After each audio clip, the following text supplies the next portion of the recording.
Hello, good evening everyone. Good evening Case and especially good evening to Pilipinas. Ito naman po tayo sa oras ng pagkakape. Super black.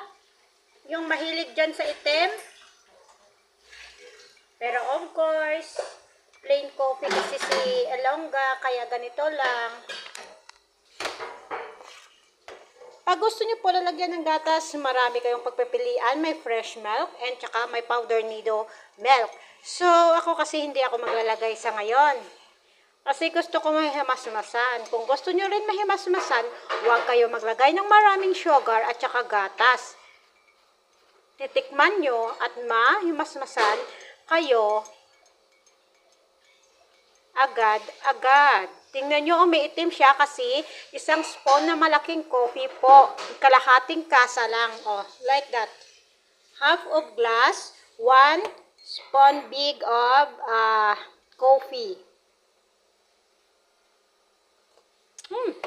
Grabe, in fairness, nakakahimasmas talaga guys.